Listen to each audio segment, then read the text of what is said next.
აი ბიჭები ახლა თბილისიდან ჩამოსულები დადიან კარდა თოლავენ სახლებს. თბილისიდან ჩასული მოხალისეები ახლა ხალხისთვის ბოლო იმედია.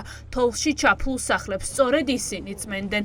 ღამე ხალხმა უშუქოდ სრულ სიბნელეში და დიდ შიშში გაატარა. იყო სახლების ჩამონგრევის დიდი რისკი, რადგან სახურავები თოვლის საფარს ვეღარ უძლებს. სახლი მენგრეო და წუხელთ ამჯდარი გავათიე ბეტონის ქვეშ ბეტონი გვაქვს დასხმული ერთ იმაზე სახლის გვერდზე და იქ ვიჯექი მთელი ღამე. გაუყოლავ თოვლში მოხალისეების არაერთი ჯგუფი შედის. მიაქვთ საკვები, რომლის ფულით ხალხმა შეაგროვა და გამოჰყავთ სახლებიდან იზოლაციაში მოქცეული ადამიანები.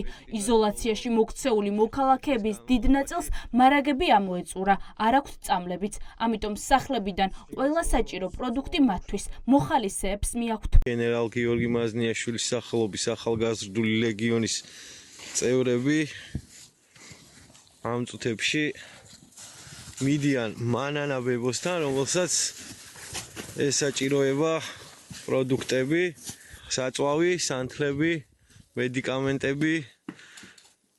აი აქ ცხოვრობს მანანაბებო. ამ სახლში ვიყავით მარიამთან, რომელიც ორ მცირეწლოვან შვილთანაა. ფაქტიურად ბოლო 4-5 დღის განმავლობაში მარტო. მთელი ღამის განმავლობაში მოხალისეები მათი სიცოცხლის რისკის ფასად კარდაკარდადიოდნენ და მოხუცებს საჭირო მედიკამენტებს აწვდიდნენ. გაუყოლავ თოვლში დარჩენილები არიან ქრონიკული დაავადების მქონე პირები და ონკოპაციენტები, რომლებსაც სიცოცხლის შესანარჩუნებლად საჭირო მედიკამენტების მარაგები ამოეწურათ. ვდივართ და ვეხმარებით ოჯახებს. ღამის 3 საათი მანქანები ხურღონეთ და ძელებთ გზას. როგორ ახლა ტრაქი გაგაწუხეთ? ჰაერი გუპარაში მოგ. ალასასულ სამოსული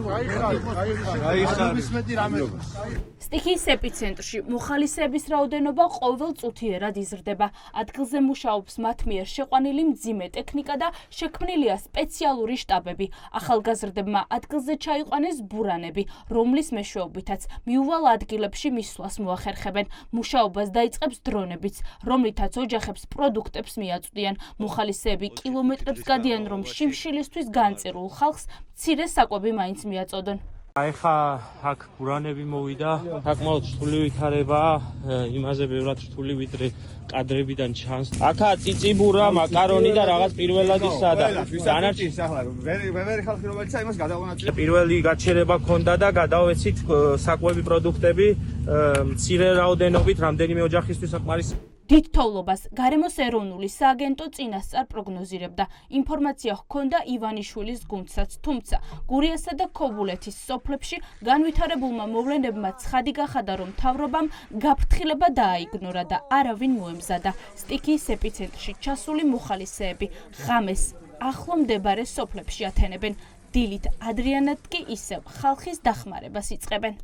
გავედით, ვიყიდეთ პროდუქცია, რომელიც პოტენციურად გამოადგებოდა იმ ადამიანებს, ვინც სოფლებში არიან დარჩენილი. ეს არის საკვები პროდუქტები, ნახევრად ფაბრიკატები, საწვავი, მედიკამენტები, ბავშვთა კვების და ჰიგიენის საშუალებები, რაც მოგვიანებით გადავტვირთეთ ორ მანქანაში, მაღალი გამავლობის მანქანებში და დავიძალით გურიის მიმართულებით. თვითონ რო გვეხმარებიან, ჩვენც ანალოგიურად რაღაცით რიცის საშუალებაც გვექნება, ყველანაირად უნდა დავეხმაროთ. მარტო მე არა, იქ ჩემი მეზობლები ვინც არიან, ყველა შეუშვებს სახში, თუ საჭირო იქნება და რამდენიც საჭირო იქნება, ყველას დავაწვენ. თოვლის ტყვეობაში ჩარჩენილი ხალხის დასახმარებლად საგანგებო რეჟიმით მუშაობს ნანუკას ფონდი. სტიქიის ეპიცენტრში შექმნილია ათეულობით შტაბი, სადაც საკვებს და მედიკამენტებს აგროვებენ და მოხალისეების დახმარებით არიგებენ. რამდენიმე კილომეტრს გაუყოლავ თოვლში ხალხი ფეხით დადის, თოვლით დაფარულ სახლებში კი მოხალისეებს მშიერი ბავშვები ხვდებათ. გუშინ მთავარი აქცენტი ჩვენი მხრიდან იყო იმაზე, რომ მოხალისეები გაგვეშვა და ახლა არის იმაზე, რომ იქ საკვები მოვამარაგოთ, იმიტომ რომ ეს ადამიანები, რომლებიც შიშველი ხელებით საშუალო წავიდნენ, არიან რიგით მოქალაქეები, რომლებიც ესე არ იცნობენ რეგიონს კარგად და დღეს გვწერდნენ, რომ შოკირებულები ვართ, რომ მშიერი გულიითო. იმიტომ რომ როგორც ჩანს, ყველა ითხოვს საკვებს და ეხლა დღეს მთლიანად ფონდი რაზეც გადაერთვება, ეს არის, რომ იქ უკვე არსებულ შტაბებში და იქ უკვე არსებულ რესურსებში ჩასულ მოხალისეები მოვამარაგოთ საკვებით, რომ ადამიანებამდე საჭმელი მივიდან. მხოლოდ დღეს შემოვიდა 490-ზე მეტი SMS-ი, სადაც ითხოვენ მედიკამენტებს. არიან ჩაკეტილები და ეს მედიკამენტები არის ინსულინი, ეს მედიკამენტები არის ონკოლოგ პაციენტისთვის ტკივილგამაყუჩებელი. გურიაში პროდუქტების დეფიციტია, ამიტომ ჯგუფ დაიტოვედან მოხალისეებმა პროდუქტები თბილისში იყიდეს, ავტომობილები გაავსეს და ხალხის დასახმარებლად უკვე სტიქიის ეპიცენტრში არიან. სახელმწიფო კვლავ ვერ ართმევს თავის ვალდებულებებს თავს და ყველა ტვირთი რაც არის ამ სიტუაციის მართვის გადადის მოხალისეებზე, ჯერ კიდევ არის სოფლები, სადაც კონტაქტი არ არის მოსახლეობასთან და ვერაფრით ვერ მიდის ვერანაირი ტექნიკა. არალეგიტიმურმა ხელისუფლებამ ადგილზე საჭირო რაოდენობის მძიმე ტექნიკა არ გაუშვა. საგანგებო სამუშაოებში არ ჩართო არც განსაკუთრებულ დავალებათა დეპარტამენტის ის თანამშრომლები, ვინც თვეების განმავლობაში მშვიდობიანი აქციის მონაწილეებს ქუჩაში დასდევდა და ასისხლიანებდა. გაჭირვებაში მყოფი ხალხის გვერდით ჯარისკაცები და მოხალისეები არიან. მედიკამენტები გვაქვს ჩამოტანილი და ყველაც ველოდები ძალიან დიდი რაოდენობა მედიკამენტებს.